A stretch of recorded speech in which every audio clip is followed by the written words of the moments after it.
শিল্পা তার স্বামী নীলেশ, শাশুড়িমা আশা দেবী এবং এক ননদ তিতলির সঙ্গে বাস করে। একদিন সকালবেলা ঘুম থেকে উঠে শিল্পা তাড়াতাড়ি করে অফিসে যাবে এমন সময় তার শাশুড়িমা এবং ননদ ব্রেকফাস্ট বানিয়ে নিয়ে আসে, কিন্তু শিল্পার হাতে ব্রেকফাস্ট করার মতো সময় থাকে না। মা, আপনারা আমার ব্রেকফাস্টটা প্যাক করে দিন, আমি অফিসে গিয়ে খেয়ে নেব। আর আপনার ছেলে তো সকাল থেকেই ব্যস্ত, অফিসে বেরিয়ে গেছে, তাই আমাদের জন্য বেশি রান্নাবান্না করার ঝামেলা নেবেন না। আপনি আপনার মতো আর আপনার মেয়ের মতো রান্না করে নেবেন। এটা আবার কেমন কথা বৌমা? তোমরা ব্যস্ত বলে তোমাদের জন্য রান্না করব না এটা হতে পারে? আর সামনেই তো নতুন বছর, তাই জন্য তোমার ননদ বাজার থেকে কড়াইশুঁটি কিনে নিয়ে এসেছে। তাই আমি ঠিক করেছি নতুন বছরে সবার জন্য কড়াইশুঁটির কচুরি আলুর দম রান্না করব। আর সেই দিনকে আমাদের বাড়িতে কিছু আত্মীয় স্বজনও আসবে, আর সবাই মিলে নতুন বছর পালন করব। কি, আপনি নিউ ইয়ারের দিন আত্মীয় স্বজনকে নিমন্ত্রণ করে বসেছেন? আমাদের কি খেয়ে বসে কোনো কাজ নেই যে নতুন বছরে বসে বসে আপনাদের সঙ্গে কড়াইশুঁটির কচুরি খাবো? আজকে আমার অফিসে নিউ ইয়ার নিয়ে একটা মিটিং আছে, সুতরাং আপনাদের সঙ্গে বেশি কথা বলার মতো আমার সময় নেই, আমি চললাম।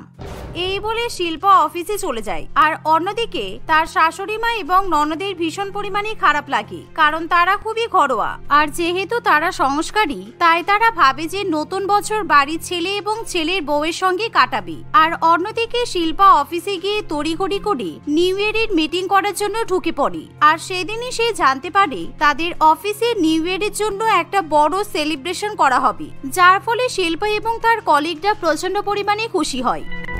শিল্পা, বছরের প্রথম দিনে আমাদের অফিস থেকে কিন্তু একটা বড় পার্টি অ্যারেঞ্জ করা হচ্ছে, দারুণ মজা হবে বল? আমি তো ভাবতেই পারিনি যে আমাদের বস আমাদের জন্য এত ভাবে। আমি তো পার্টি করতে অবশ্যই আসবো, কারণ সারা বছর চাকরি বাকরি করব আর একদিন আনন্দ করব না, এটা হয় নাকি? কি রে, তুই কি করবি?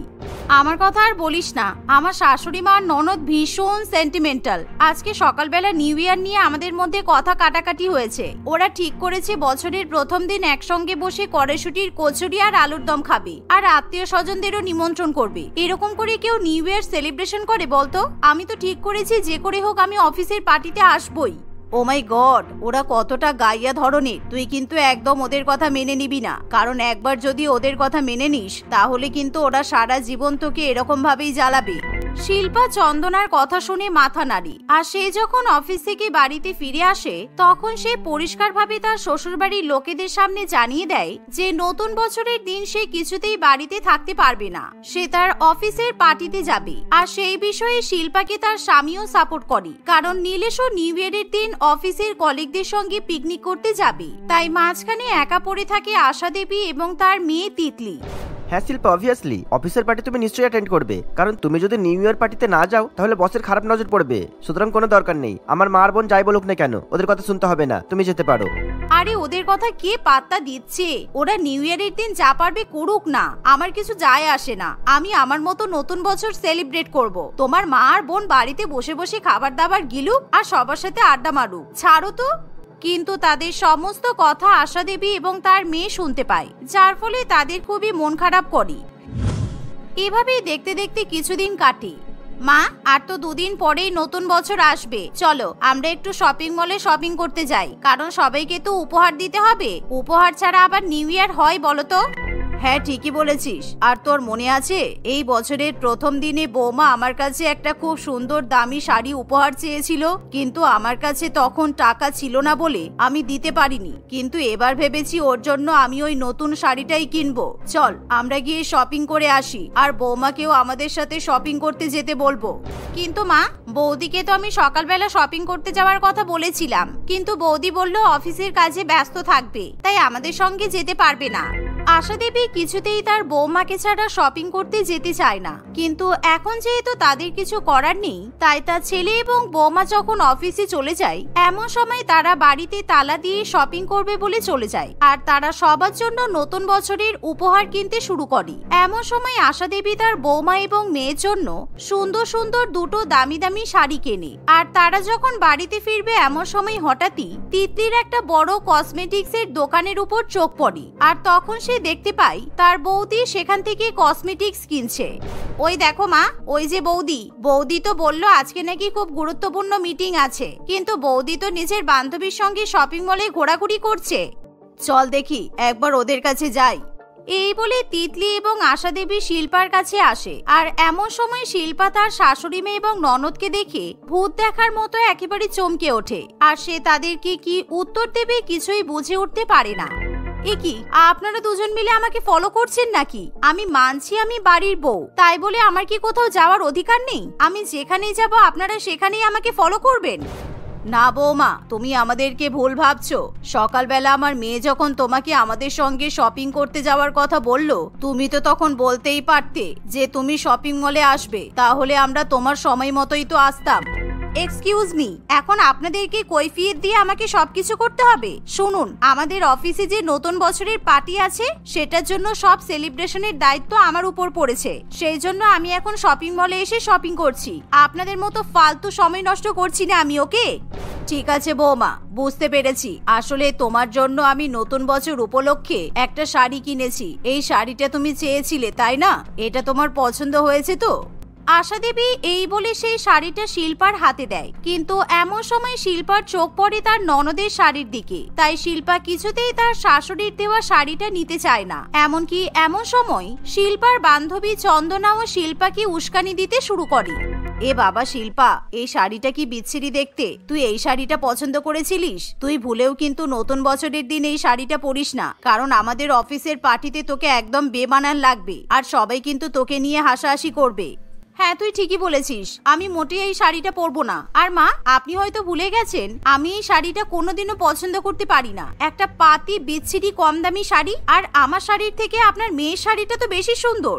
বৌদি, তোমাকে নতুন বছরে যে শাড়িটা দেওয়া হয়েছে সেই শাড়িটা সত্যিই সুন্দর, কিন্তু তোমার মন একদম অপরিষ্কার। তাই নিজের শাড়ি ছেড়ে তোমার আমার শাড়ির দিকে নজর। যাই হোক, আমার শাড়ি নিয়ে কোনো লোভ নেই, তাই তুমি আমার শাড়িটাও নিয়ে নাও। এই বলে তিতলি নিজের শাড়ি তার বৌদির হাতে দিয়ে মাকে নিয়ে সেখান থেকে চলে যায়। আর অন্যদিকে শিল্পা একদম রাগের চোটে জ্বলে পুড়ে ওঠে, কারণ সে একটা বড় কোম্পানিতে চাকরি করে টাকা রোজগার করে, তবুও তার মনে হয় সেই সংসারের রাশ নিজের হাতে নিতে পারছে না। সেই জন্য শিল্পা তার শাশুড়ি মেয়ে এবং ননদকে সবসময় অপমান করে।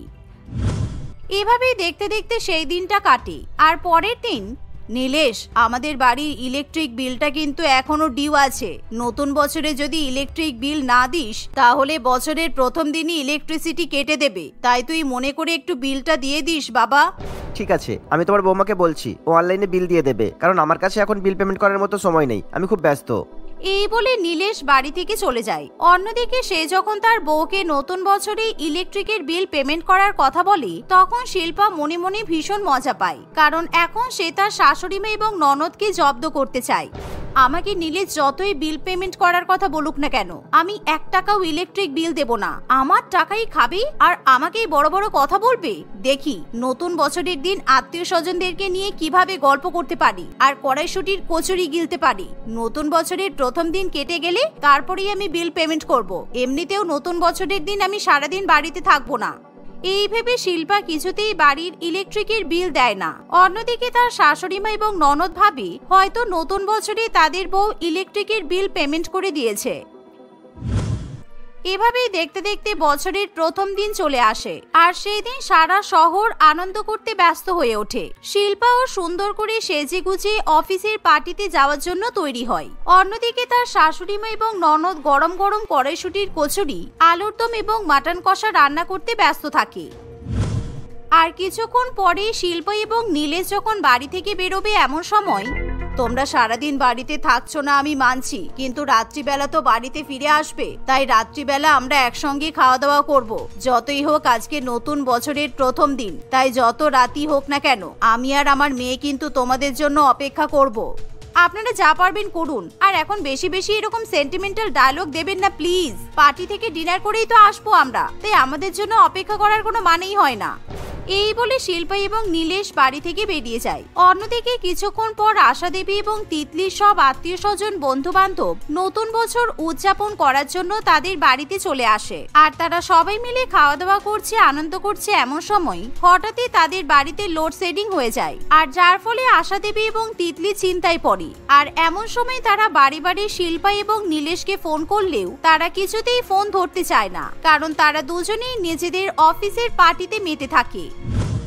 আর কিছুক্ষণ পর শিল্পা তার ফোনে তার ননদের 100টা মিস কল দেখতে পায়। কি ব্যাপার তিতলি, তুমি এতবার আমাকে ফোন করেছো কেন? বলেছি না আমি আমার অফিস পার্টি নিয়ে ব্যস্ত আছি, আর তুমি নতুন বছরের দিন আমাকে একদম ডিস্টার্ব করবে না বলে দিলাম। অসহ্যকর। না না বৌদি, আমি তোমাকে ডিস্টার্ব করতে চাইনি। আসলে বাড়িতে না অনেকক্ষণ ধরে কারেন্ট নেই, আর সবাই এসেছে, আমাদের খুব অসুবিধা হচ্ছে। দাদা বলেছিল তুমি নাকি ইলেকট্রিক বিল দিয়েছো, কিন্তু তারপরও কারেন্ট কি করে চলে গেল তাই জানতে চাইছি। তোমার দাদা বললো আর আমি ইলেকট্রিক বিল দিয়ে দিলাম, তাই তো? আমার বইয়েই গেছে। তোমার মা আমার শ্বশুর মশাইয়ের অনেক ভালো পেনশন পায়, সুতরাং ওনাকে বলো বিল দিতে, তাহলে কারেন্ট চলে আসবে। আমি বাড়ির বিল দিতে পারবো না। আর তোমরা নতুন বছরের দিন বাড়িতে নাচানাচি করবে, খাওয়া দাওয়া করবে, আর সেটার জন্য আমি ইলেকট্রিকের বিল দেব? অসম্ভব। এই বলে শিল্পা তার ননদের মুখের উপর ফোন কেটে দেয়। আর তিতলি যখন সেই ব্যাপারটা তার মাকে জানায়, তখন আশা দেবী তার বৌমার উপর প্রচন্ড পরিমাণে রেগে যায়। মা, তুমি চিন্তা করো না, আমাদের বাড়ির পাশেই ইলেকট্রিক পোস্ট, সুতরাং আমি হুক করতে জানি। একটু হুক করে কারেন্ট জ্বালিয়ে নি, কোনো অসুবিধা হবে না। তারপর নতুন বছরের প্রথম দিনটা কেটে যাক, ইলেকট্রিক বিল দেওয়া হয়ে গেলে আবার লাইট ফিরে আসবে। প্রথমে আশা দেবী তিতলির কথায় রাজি হতে চায় না, কিন্তু তার কাছে এখন যেহেতু কিছু করার নেই, তাই সে তিতলিকে হুক করার জন্য অনুমতি দেয়। আর তিতলি যখন তাদের ছাদে উঠে ইলেকট্রিক তার হুক করতে যাবে, এমন সময় হঠাৎ করে কারেন্টের শক লেগে সে ভীষণ পরিমাণে আর্তনাদ করে ওঠে, আর সে ছাদের মধ্যে লুটিয়ে পড়ে। যার ফলে সবাই তিতলিকে এরকম ছাদের মধ্যে কারেন্ট খেয়ে পড়ে থাকতে দেখে ভীষণ পরিমাণে ভয় পেয়ে যায়। আর তখনই সবাই মিলে তাকে হসপিটালে নিয়ে যায়। এমন সময় আশা দেবী কাঁদতে কাঁদতে তার ছেলেকে ফোন করে সব ঘটনা জানায়। আর কিছুক্ষণের মধ্যেই শিল্পা এবং নীলেশ তাড়াতাড়ি করে হসপিটালে ছুটে আসে। আর শিল্পা যখন তার বোনের এরকম অবস্থা দেখে, তখন সে কিছুতেই তার বউয়ের সঙ্গে কথা বলতে চায় না। আমার খুব ভুল হয়ে গেছে, আজকে আমাদের জন্য তোমাদের এই অবস্থা, কিন্তু আমি বুঝতে পারিনি যে তোমার এত বড় ক্ষতি হয়ে যাবে। তিতলি, প্লিজ আমাকে ক্ষমা করে দাও, আমি আর কখনো এরকম করব না। একদম চুপ করে থাকো। এতদিন তুমি যা করেছো আমি তোমাকে সাপোর্ট করেছি, কিন্তু আর নয়। আমি তোমাকে ইলেকট্রিক বিল দিয়ে দিতে বললেও তুমি দাওনি কেন? ছি ছি ছি, তুমি এত বড় নিষ্ঠুর। সবাই মিলে শিল্পাকে ভীষণ পরিমাণে বকাবকি করে, কিন্তু তবুও বছরের প্রথম দিনই আশা দেবী এবং তিতলি শিল্পাকে ক্ষমা করে দেয়। আর পরের দিন সবাই মিলে তিতলিকে বাড়িতে ফিরিয়ে নিয়ে আসে। তবে সেই ঘটনার পর থেকে শিল্পা তার শ্বশুরবাড়ির প্রত্যেকের সঙ্গে ভালো ব্যবহার করা শুরু করে।